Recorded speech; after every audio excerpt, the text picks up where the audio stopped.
Well, hello and welcome live from our studios in Auckland Park, Johannesburg. Thank you for tuning in. This is the week ahead with myself, Liezle Wilson. Let's take a look at some of those headlines. ANC President Cyril Ramaphosa is expected to give closing remarks at the ANC Limpopo conference. The presidency says security agencies will investigate threats against DG Pindile Baleni. Minister of Forestry, Fisheries and the Environment, Barbara Creasy, has urged South Africans to contribute to the government's drive to effectively reduce the country's carbon footprint.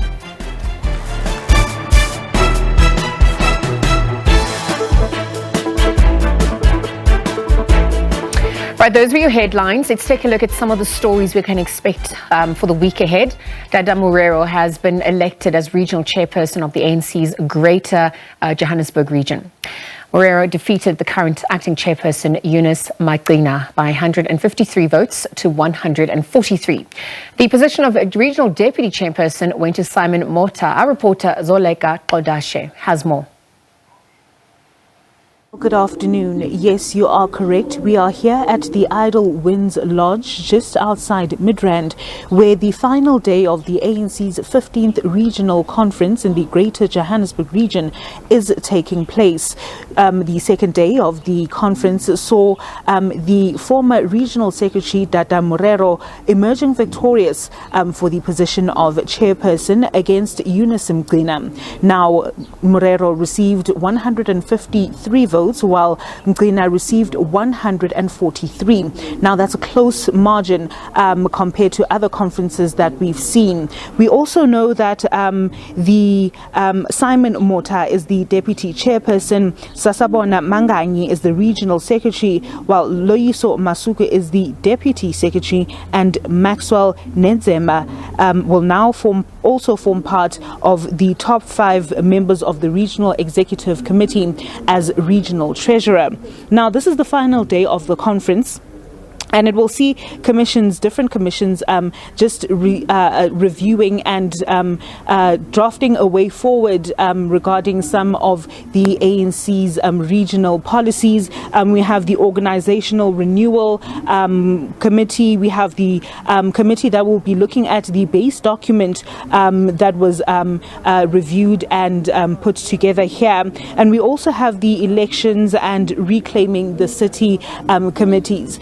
So now these are different committees just tasked with coming up with ways and looking at the policies that have been developed to just take the city forward. Now, this is the final day, as I've mentioned, the final day of the 3-day sitting, and we also expect that the additional members of the REC will also be nominated and elected here today. Now, we continue monitoring developments here at the Idle Winds Lodge, where the final day of the conference is taking place, and we see what awaits the new chairperson of the region of Johannesburg. Back to you in studio.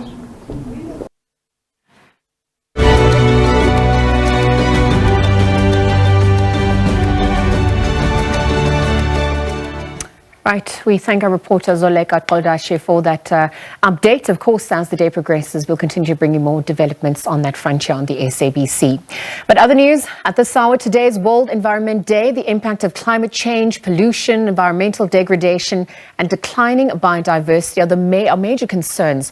Since 1974, the United Nations Environmental Unit has used the day to raise awareness and as a call to action to safeguard the environment. The planet Earth is the only home we know. A message by UN Secretary General Antonio Guterres. He's urged everyone to work together in preserving the environment. South Africa's vulnerability has been exposed. Close to 500 people lost their lives during the recent devastating floods in KwaZulu-Natal. Climate experts say that the extreme weather changes cut across all sections of society, the economy and the environment. The increasingly unstable environment has forced agricultural experts to explore new ways of ensuring food security. We're working on production of climate resilient potato varieties, these looking at varieties that are resistant to multiple diseases, as well as them having some tolerance to drought and extreme heat. Alternative farming methods have also been mooted. Some of these farmers, they are really affected by the changes in the climate. There is lack of water all over South Africa, there is drought, but with aquaponics, then you are able then to save about 90% of the water, so which is really something that our farmers, they need in this day and age. Partnerships are key in saving the environment.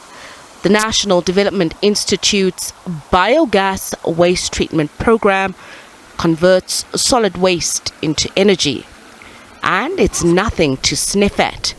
The biogas industry is valued at between 52 and 250 billion rand. The overall environmental and energy benefits are huge, considering the fact that we have an energy crisis and there's a huge impact on energy security.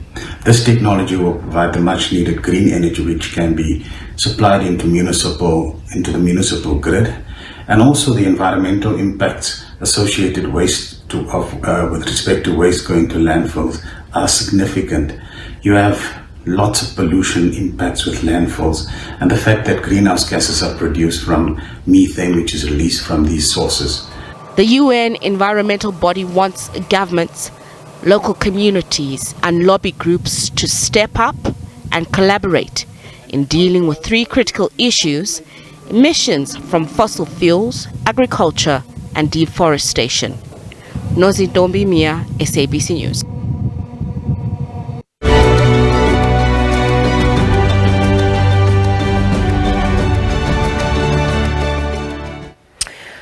Meanwhile, residents of Nelson Mandela Bay laid bare the effect of the looming water crisis on their lives as the Water and Sanitation Minister, Senzo Meyiwa, engaged with the public as part of his department's intervention in the metro. Leaks, slow municipal response and inadequate emergency water provision were top of the agenda at the public meetings. The National Department has taken leadership of the water and sanitation projects in the metro through Section 63 of the Water Services Act in an attempt to starve off day zero for nearly half of the metro. Yolanda Kambile has more on that story.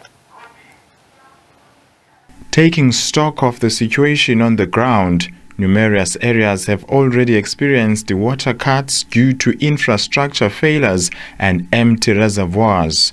Residents also complain of a municipality that fails to attend to their complaints. We have various challenges of water in this ward. The first one is the infrastructure that is aging here, and that causes more leaks within the ward. And when these water leaks are taking place, it takes time for our municipality to resolve the issue of water leaks.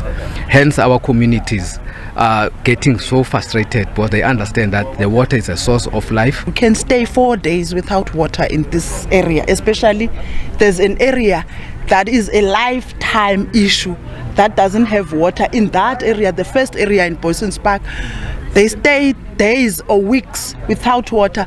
They even have a schedule to have water.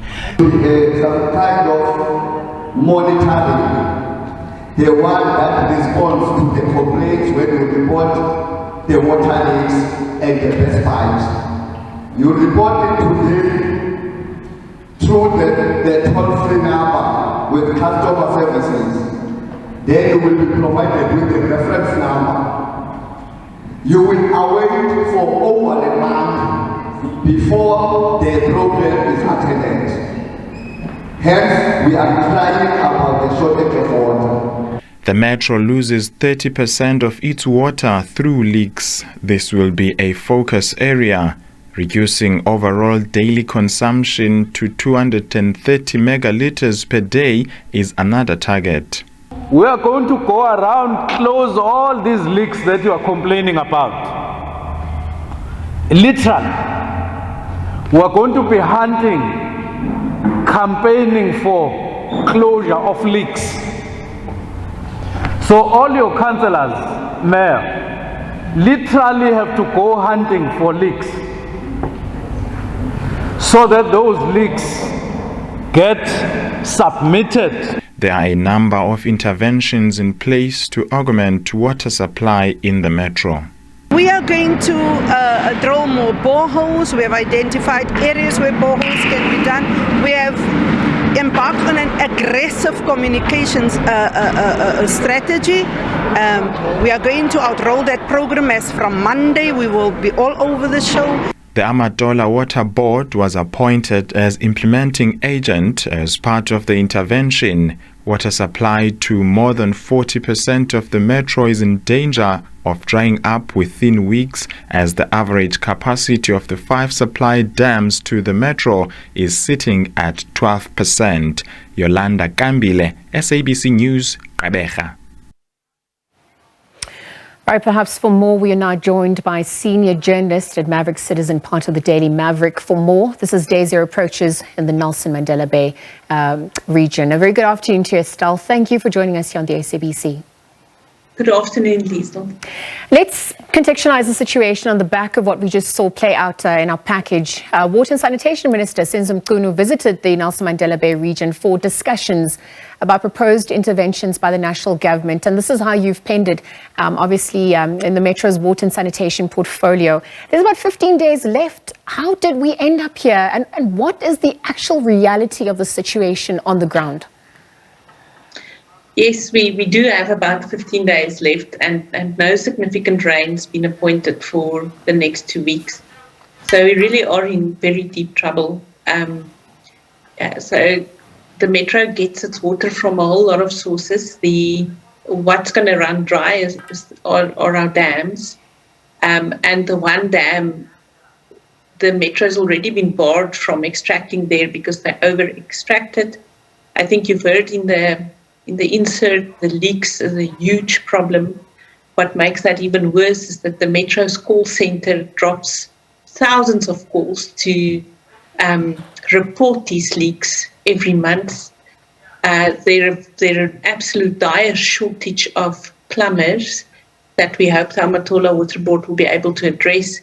But there are water leaks all over, and I think it's very difficult. I heard the mayor saying that they're starting on a communications campaign, but it's very difficult to tell people to save water if everywhere where you drive, you literally see the municipal leaks coming from the ground. And the turnaround time is so slow that I think on average it takes them 10 days now to fix a leak. So in these joint operations committees, they'll say, oh no, but we're aiming for 48 hours. But the reality is that it takes them 10 days. And you can imagine how much water goes to waste. Clean water that can be used for people, for drinking, for household, it goes to waste if you have to wait 10 days before a leak has been finalized. Estelle, so you've spoken about the issue with weather and rainfall patterns that have been part of the problem, which obviously speaks to climate change. You've also spoken about the issue of leaks, perhaps even inefficiencies in the way the Metro is run. You also write, that the Metro gears up for this unprecedented situation where about 40% of the city will be without water after the 14th of June. And it seems that there are going to be more areas to follow. I wonder what plans have now been put in place to mitigate against the situation. Are they going to be sufficient? And what interventions are ultimately needed as we're speaking? I mean, communal taps can't be a long-lasting solution. No. I think there is some talk, and I see there's a little bit of construction taking place to fix or to make these communal taps. I mean, if you just do the math, if everybody in the western part of the city who needs water must go fetch it at a tap, those lines will be 5 hours, 6 hours long. It doesn't take into account that there are a huge amount of older people, disabled people, maybe people who will not be able to carry 25 litres or 50 litres of water upstairs to a flat. There are huge sort of congregate settings that will be affected by this. And the drought mitigation plan was signed last Friday. And, it's actually quite bizarre that the plan makes mention of in this paragraph that says, oh, but the disabled and the elderly will be at high risk of death because of dying of thirst. And you think, you read it and you think, what type of a plan is this? Why does it not say, but we will try to do this and we will try to do that to address these vulnerable communities? So personally, I take great comfort from the fact that Dr. Suleiman is coming to see if we can help with Gift of the Givers. And because you do not get the feeling currently that the municipality is on top of this thing. Which actually leads me to my next question, Estelle, because you've now spoken about the situation. You've also written about some of the other issues that are occurring within the province, the challenges that have been compounded by the COVID-19 pandemic. I wonder, in your opinion, should the province already be placed under administration? I mean, politically, how are the coalition dynamics affecting the running of the area? Is there enough will, urgency and leadership during this crisis? I think leadership is definitely, we do have a leadership crisis as well. The province or this specific municipality is on a knife's edge. Got the DA that has significant support, but also the ANC with significant support, and then the little parties that became the kingmakers. And it seems that nobody's playing well with each other. And we have the mayor who makes these sporadic meetings. In the beginning, she didn't even attend the joint operations committees, saying that it's too technical.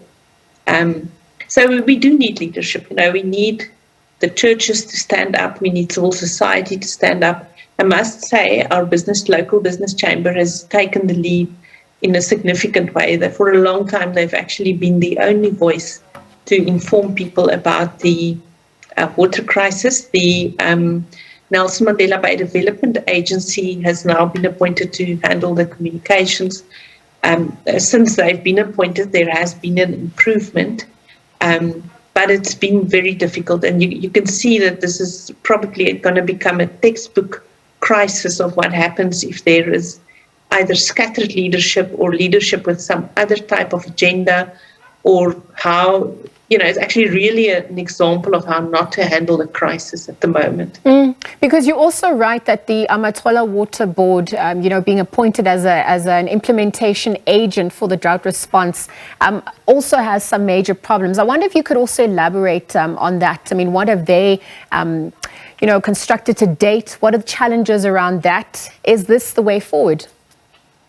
So, just to take a little step back, the major source once the dams have dried up in Nelson Mandela Bay will be the Nooit Gedacht water scheme, which brings our water from the Gariep Dam. And the Nooit Gedacht 3, which is the part of the scheme that allows for more water to come in, that was actually supposed to be finished by 2018, and it was only finished earlier in this year. The Amatola Water Board was the implementation agent for that project. And there were so many delays. And you would think that things would be, something like this, when you have a city in crisis, will be at an absolute premium. It will get attention, it will get everything it deserves. And I mean, the reason why that contract ran into trouble was because of payment issues. And they've had such internal problems that the minister who's now appointed them, he has replaced their board earlier this year. So we don't have another choice but to give them another chance. I really do hope that they realize how grave this problem is, and that the new board will be able to take leadership and take control of the situation. There is a huge shortage of plumbers in the metro, massive shortage. If you speak to some of the politicians, they will say that there are shenanigans with the trade unions, why plumbers don't get appointed. If you look at something like the Assistance to the Poor program that addresses the leaks inside of houses where people can't afford plumbers, there are leaks there that haven't been addressed, that have been reported in 2014. So that's 8 years of water leaking.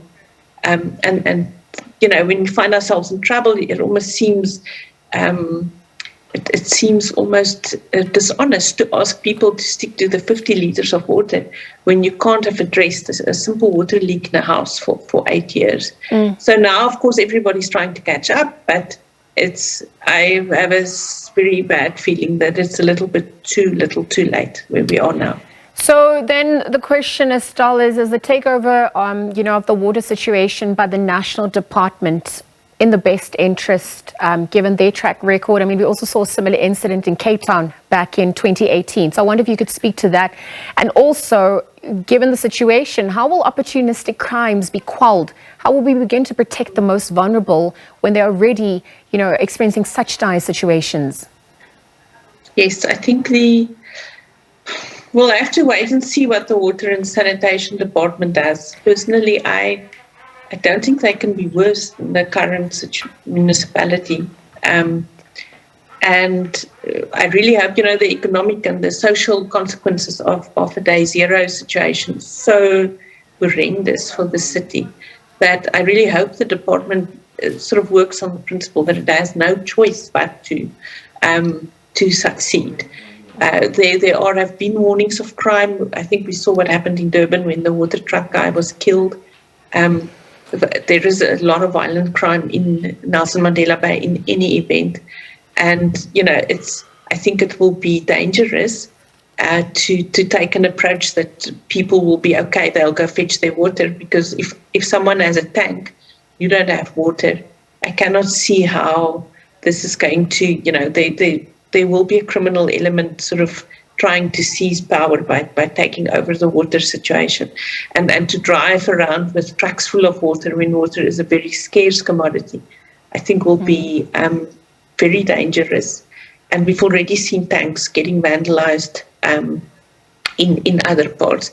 But I think the greatest fear that I have at the moment is that people will really suffer dire health consequences because they do not have enough water to drink. It's something middle class people might still have a little bit of a buffer. We still, you can still buy water to drink. You can fill up your tanks. You maybe have a borehole. We've got tanks for rainwater that we've been storing. But what if you don't?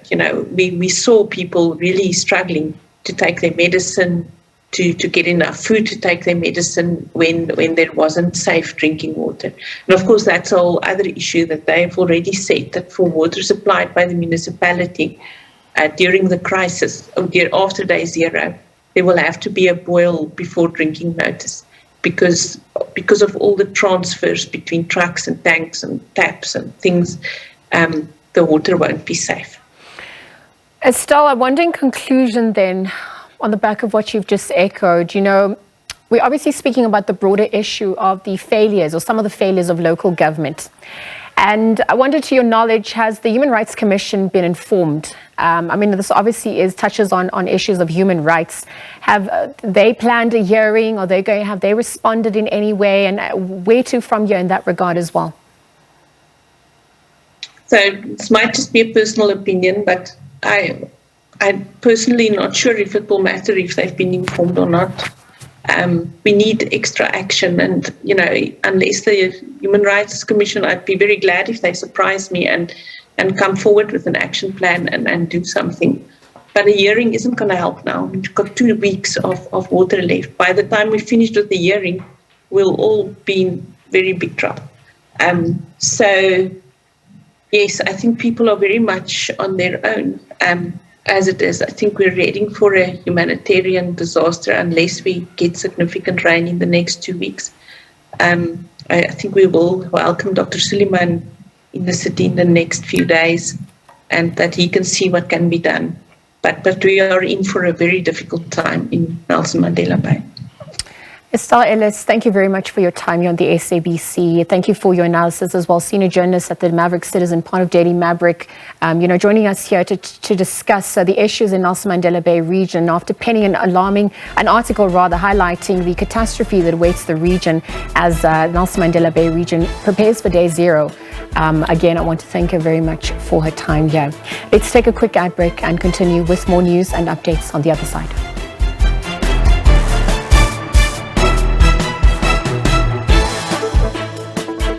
Right, welcome back. You're watching The Week Ahead with myself, Liezle Wilson. Other news at the SAWA as the country celebrates Youth Month. Tshwane South TVET College hosted a two-day digital youth festival aimed at exposing the youth to the digital world at large. Now, in its second year, the festival is focusing on the youth in disadvantaged communities to understand the digital world a little bit better and hopefully start small businesses in that field. While the Youth Festival hosted coding masterclasses and the pitching den.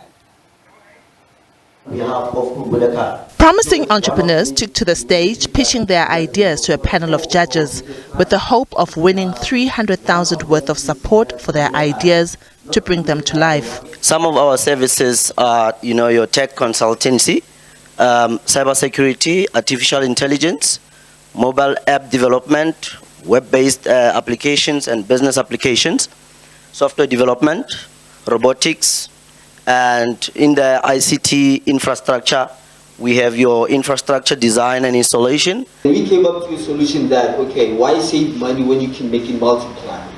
So we came up and created a computer program that uses AI technology. And then we call it the Fulcrum. Now the Fulcrum is a piece of software that uses internal algorithms to take care of any price analysis. And then creating the Fulcrum, we make sure that we get involved with the biggest financial market that is out there. While the ideas were great on paper, judges probed participants to better understand their concepts. They shared valuable lessons about the art of pitching and tips for success. And what problem are you solving? And how are you planning to roll this solution to the market? So gentlemen, when you are pitching, you need to clearly articulate the problem you are solving and what is that your technology is solving, and you guys didn't. Mighty Mabule runs an entrepreneurship support business. He shares important advice to note when pitching as an entrepreneur. So you need to be concerned about your appearance. Remember, over 90% of the messages that are conveyed are through non-verbal communication. And what I've actually realized in my years of experience is that some of the entrepreneurs don't take that into consideration. And again, you must be concise. You must be concise. Put the stuff in bullet form. Have a clear, demonstrate your understanding in terms of the solution that you're offering. Because many of the entrepreneurs are not clearer in terms of what they're actually offering to the customers. CEO of A4IR, Gilebohile Mlopiane, says they hope to absorb the idle youth in the townships. I've seen that although there's a lot of unemployment, the main issue is where do we go to start our businesses? Where do we go to talk to somebody, anybody? There's a new term that I've learned, not in employment, education or training. There's a lot of those youth. So at least when you have facilities like A4IR, if they are not at school, if they are not working, they are here learning a new skill. A4IR will be rolling out the festival to 4 more provinces in the country with the hope of reaching more digitally inclined youth and enhance their knowledge and access to information. Diabosito, SABC News, Johannesburg. All right, now given South Africa's progressive constitution, the need for recognition and creating an inclusive and sustainable economy is rather imperative. And while strides have been taken, more needs to be done upon witnessing the lived reality of so many within our borders and even beyond. Perhaps with a spotlight on the future of the country as Youth Month, which also coincides with Pride Month, is observed political analyst and activist and artist Paul Mujaji, as well as acting activist Liezle Wilson, joins us to expand a little bit further. A very good afternoon to the both of you. Thank you for joining us here on the SABC. Paul, let me start with you at this point. We're obviously looking at the value of art and its significance in storytelling, redefining narratives, and restoring our agency as people. Why has this become your life's work to date? Hi, Liezle. Thank you so much for having us. Look, this year marks the 46th anniversary of the 1976 youth uprising. And, we are still fighting for so much, for, the betterment and empowerment of our youth today. There are still so many gaps that need to be filled in terms of ensuring that all the young people in this country are given the rights and the opportunities that they are worthy. And I think, you know, storytelling has a very important way in terms of being able to illuminate, you know, some of these issues that oftentimes are not fully understood, or that are, you know, hidden in stats, you know. So when we talk about high levels of unemployment, or when we talk about GBV and the numbers of, you know, young people that are affected, we often think of these issues as just issues that live within a numerical space or statistical space. And I think story has a way of being able to help us to better understand some of the lived experiences and realities behind some of these numbers. Absolutely, Paul. We speak about the lived reality, and there's obviously myths and misinformation that continue to circulate and you know, be perpetuated, especially around the LGBTQIA plus community. How do you aim to dispel them through your work and through your life story? Look, you know, one of the most incredible things, Liezle, to speak of from our country is that, you know, when it comes to our policies and our constitution, we have some of the best. And, you know, we find that, like, unlike so many other countries, particularly on the African continent, that the rights of LGBTQ plus communities are really well enshrined in our constitution. However, it's the implementation of these policies that we find to be lacking. I think one of the best ways that, you know, one can, you know, continue to advocate for change at every level, you know, from a societal level to, you know, ensuring that some of the institutions that are supposed to be ensuring that these rights are enshrined and protected, you know, are implemented, is by telling stories, you know, so through film, through theater, through dance, through writing, through the various art forms, you know, of public art. One is able to somehow, you know, elevate some of these stories. Absolutely. I think before we get into the work that, you know, has obviously come to the fore for you guys this time around, you've spoken about the challenges, dispelling some of the myths. There have been strides taken. You speak to the issue of implementation rather than a policy, because you say there is a framework already given the outstanding constitution South Africa has put forth. But I wonder if we could also just maybe speak about some of those challenges to date when we look at the cost of what the stigma and discrimination has amounted to, this amongst the youth and the LGBTQIA plus community. Are we moving fast enough to equip youth and empower them as well in the same breath, particularly in your sector? And, you know, obviously there's issues of representation, which relates to the politics of recognition at large. How would you encompass that? Look, we still have a long way to go, Liezle. You know, I mean, just already, if you think about just some of in the past months already in South Africa, we've been hearing such shocking stories of, you know, matters that have taken place across the country, you know, on members of the LGBTQ community. You know, there's still issues of representation that to this day, you know, we're still fighting to ensure that, you know, there is proper representation across board on different sectors. So, you know, one wants to say that in as much as we've done well as a country, there's still a long way to go. Yeah, but Butlale, let me bring you into the conversation. I believe that you're on the line as well. Thank you very much for those sentiments, Paul.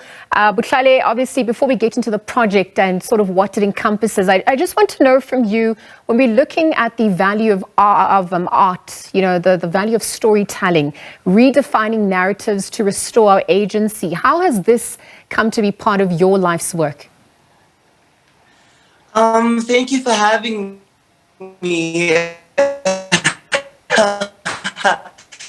All right, Butlale, your connection is rather bad. I'm going to park the conversation with you. It's been incredible. The experience was amazing. I've always... All right, Butlale, rather, your connection's really bad. Perhaps we can get you on via telephone as we sort that issue out. Let me go back to Paul and continue the conversation. We'll wait to hear your sentiments in just a few moments. Paul, we were obviously speaking about the strides that have been taken, but some of the challenges that continue to pervade, not only amongst the youth, but also the LGBTQIA plus community. You've really spoken about the cost of what that stigma and that discrimination has amounted to. Perhaps, you know, as we're obviously looking at the politics of recognition going forward. And your latest offering obviously also focuses on that, particularly launched during Youth Month, coinciding with Pride Month. Where did the inspiration come from? What are some of the themes that you delve into? How do you think this is going to be important for people as they walk away after consuming it?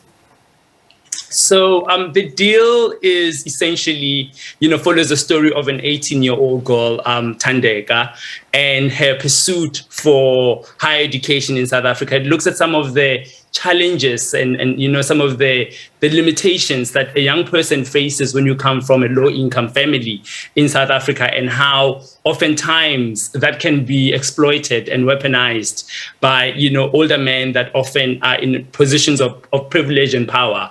So essentially, the film wanted to look at the nuances of gender-based violence and how it doesn't often play at just a physical level, as we so often hear of reports of, quite grossly violent acts against young girls and women, and obviously people of members of the community, of the LGBTQ community as well. So it was literally about trying to get us to think about the different nuances of gender-based violence, and to think about some of the grave impact of psychological and emotional gender-based violence, as well as how that plays out for different generations. Yeah, no, absolutely. It's perhaps a window into some of the lived experiences. And as you embarked on the project, what did you learn from all of this? How were you changed, Paul, through this process? I guess one of the biggest takeaways was that, there are things and norms that, we have normalized as a society, So I think about the issue of complicity and how so many of us grow up in communities where we are told to never get involved, Yep. So when you see something that happens in your street where an older man is taking advantage of a younger girl, we all watch, we have some things to say. So I think it really tugged at just making me realize how the issue of gender-based violence in South Africa has to be seen within a whole communal standpoint, that we have to think about how each one of us really plays some role. And I think more than anything, it also, helped me understand the fact that it's going to take men really thinking about some of the ways that we are socialized and some of the ways in which, we are raised, to think as normal, to really think about some of the things that we need to unlearn. So there was a lot of really thinking around, the male species and the work that has to be done in terms of rectifying the issue of gender-based violence in South Africa. Absolutely, Paul. And you've echoed important sentiments, because we have to go back to some of the more systemic issues. And this is obviously the issue of white supremacy and patriarchy that continues to pervade society, that we'll never really get to fixing the issues if we don't get back to the root cause of it all. Butlale, I want to try and bring you back into the conversation. Let's hope your connection has improved. On the back of what Paul has spoken about now, and also just looking at the value of storytelling, of redefining narratives and restoring agency, how has the arts sector come to be part of your life's work?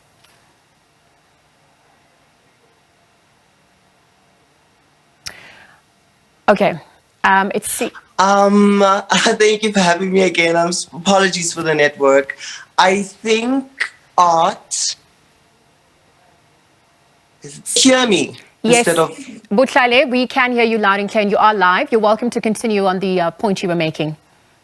Okay, yes, I do think that I think art is an amazing way to reinforce narratives. I think it connects to people, and I think that's why I'm so attracted to it, and that's why I love it so much. It finds very unconventional ways, through laughter, through joy, through sadness, to really tell a story and tell a narrative, and it just to such a why I'm so in love with it as an actor as well. It's amazing. What can I say? Everyone loves to watch stories, narratives, to feel like they are part of something. So I think it's a really good way to kind of reinforce these very serious messages without being too violent, finding a new and creative way that's unconventional to tell these stories. Well, on the back of that, I mean, obviously you found some purpose in the project that you and Paul managed to work on, particularly during Pride Month and Youth Month. I wonder what your key takeaway was through this project and what you hope to impart to those who are going to walk away. What questions are you hoping to raise through it? I just hope that people see, I mean, through the story of Thandeka, we see how gender-based violence comes in different shapes and forms and sizes. So I really just do hope that people see that it can really happen to anyone, and that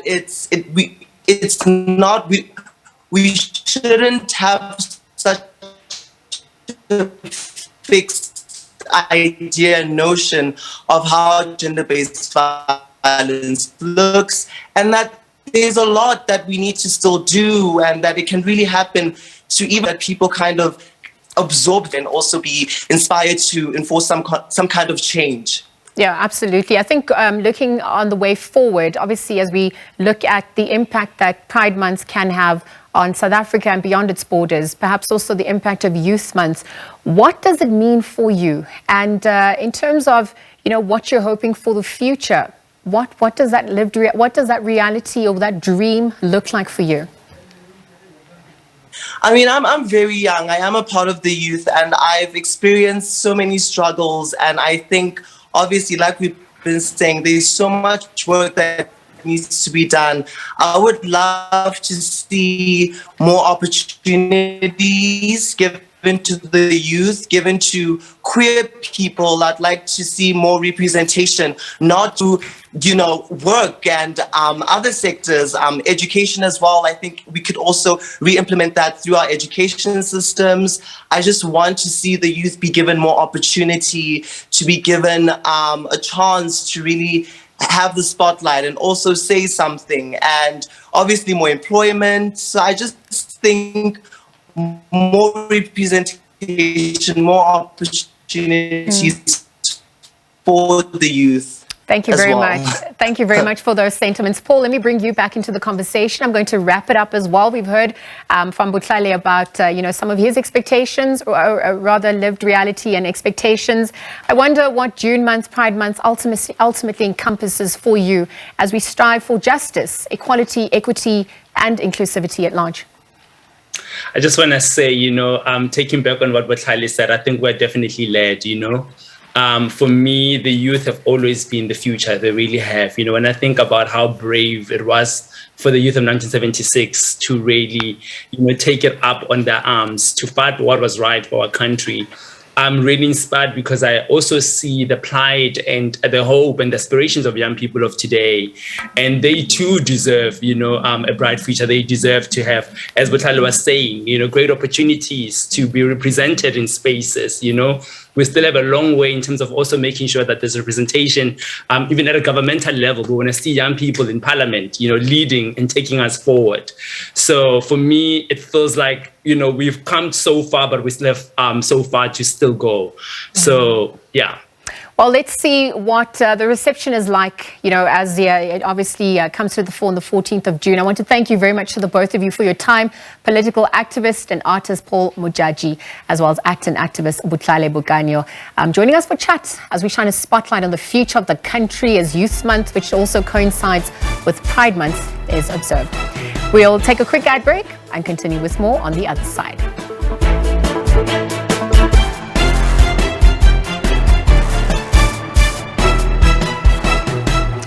Welcome back. Let's continue with more news now. The murder trial into the death of soccer star Senzo Meyiwa was postponed on Friday. This comes after the first state witness, Sergeant Thabo Mosia, fell ill.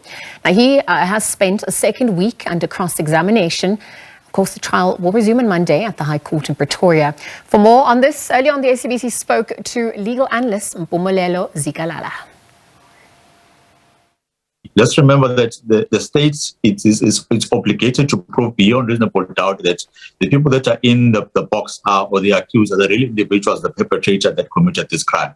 Now, if the defense is going to come in and drop in instances of doubt or provide an alternative view as to what could have happened, then the court can't come back and say that we found you guilty beyond reasonable doubt.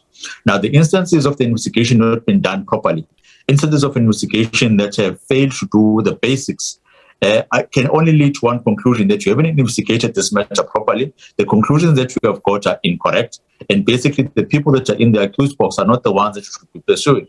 In fact, what we should be saying and asking ourselves, what ought you have done as a forensic expert? Did you do that particular job? If you have failed to do that job, that means you didn't deliver justice at the end of the day. Currently, whatever that this witness has said favors the accused, because it is saying what the accused have been saying from the very first instance, that you have the wrong individuals which are in the witness box. We don't know what you are talking about. And in fact, what their legal representatives have done, they are saying, you have failed to place us in that particular place on that date and that particular time. In that case, it can't be that we are the ones that pulled the trigger. It can't be that we are the ones that perpetrated this unlawful act. So as a state, in terms of proving that you have got the right and correct individuals up until now, based on the evidence that we have heard, unless in re-examination the state can come back and do some recapping and maybe some damage control type of work, I don't think they've been successful in proving that the accused, which are in the witness box, are the real individuals that should answer to this particular act. Right, well, in other news, the ANC's National Executive Committee member Ronald Lamola is expected to deliver the Walter Sisulu Memorial Lecture in Komazi in Mpumalanga. Let's quickly take you live there, perhaps before we take a look at other stories at this hour.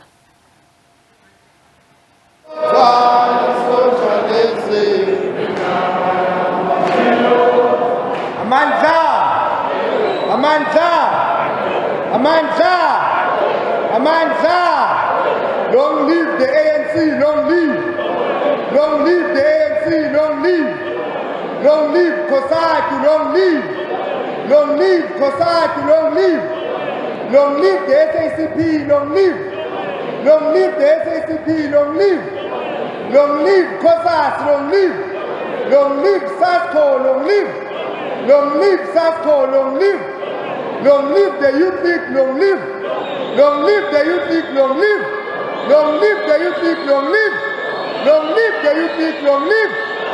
Long live the YCL, long live. Long live the YCL, long live. Long live President Ramaphosa, long live. Long live President Ramaphosa, long live. Long live Chairman Mandela, long live. Long live Chairman Mandela, long live. Long live Chairman Cheki, long live. Long live Chairman Cheki, long live.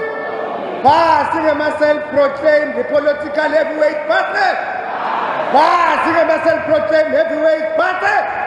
Passing myself proclaimed heavyweight party. Pambili ngama resolution ANC pambili. Pambili ngabo meya laba resolve NEC pambili. Pambili ngabo meya laba resolve NEC pambili. Pambili ngomsabalazo we ANC pambili. Pambili ngomsabalazo wabantu abasha pambili. Forward to economic freedom, forward. Forward to economic freedom, forward. Fighting unemployment, party. Fighting unemployment, party. Fighting and superior, party. Fighting and superior, party. Thank you very much, comrades. Umsebenzi wami awukho mnengi la, program director, awukho mkhulu futhi. Ngizothula isikhulumi sethu sanamuhla lesizokhuluma nathi ngempilo ka former secretary general we-ANC uComrade Walter Sisulu. Ngaphambi kokuba ngimthule Comrade Nkathi, I want to reflect on two issues. uComrade Walter, Comrade Nkathi ngo-1963 ngoMeyi wabhala i-pamphlet. I-title yale pamphlet beyithi, it is the ANC that spearheads the revolution, not Libalo. He was referring to Potlako Libalo, who left to the PAC. The ANC in Ehlanzeni, Comrade Ucheki, must say to the people of Nkomazi that it is not political heavyweight that leads society, but the ANC. Ngoba abantu bethu azange bavotele ma-individuals, but they voted for the ANC. Comrade Phindile Makapula, it is only a matter of time before you take your rightful seat in the chambers of Nkomazi, because that is the resolution of the ANC. Asisho lokho ngoba sikuthanda resolution the African National Congress. It makes an impact that matters. Comrades, everyone has spoken before me. Before Comrade Ronald Damula, maybe Comrade Ronald must just reflect on some of the things that Comrade Tebacho ebe kulumangago, which we are coming to speak to us today. We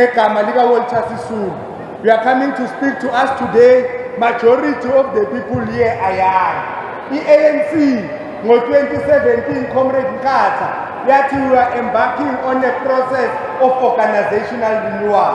The understanding here to your renewal is that you renew both in content and in form. In terms of the structure, the ANC would have missed an opportunity if it was not going to introduce a new generation of young people to its higher echelons of leadership. Sizawukhumbula comrade, kuthi kuyobe kungaqali i-ANC yaba no-Secretary General Longdumanokwa at the age of 29. I-ANC yaba no-Secretary General Long Walter Sisulu lesomcelebrata namuhla at the age of 37. Sikhuluma namuhla comrade Ronald, the president of China is only 36 years of age. Why can the ANC fail to give a young, competent, intelligent, and educated man the responsibility of being a deputy president? If we miss this opportunity, comrades, we will not only have failed ourselves, but we have failed the generations that will come after us, and posterity will be very harsh to us. Comrades, I'm presenting to you Comrade Ronald Lamula, who is a lawyer by profession, who is a former District Secretary of the Young Communist League in Kerisibande, who is a former provincial chairperson of SASCO in Limpopo, who is a former deputy president of the Youth League. He is currently serving comrades as an NWC member of the ANC and a Minister of Justice. Comrade Ramula is the future deputy president of the ANC, and let's go to our branches and tell them to do that. Comrade Ramula, come speak to us.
Those are live visuals coming through. Of course, the ANC National Executive Committee member Ronald Lamola expected to deliver the Walter Sisulu Memorial Lecture happening in Komazi, Mpumalanga. Of course, it's on the SABC, so we'll continue to bring you that as the day progresses. President Cyril Ramaphosa also in Limpopo is set to close the ANC Provincial Elective Conference that also happened this weekend. But I'm going to leave it there for now. For myself, Liezle Wilson, and the rest of the week ahead team. Until next time, do stay safe and take care. It's goodbye for now.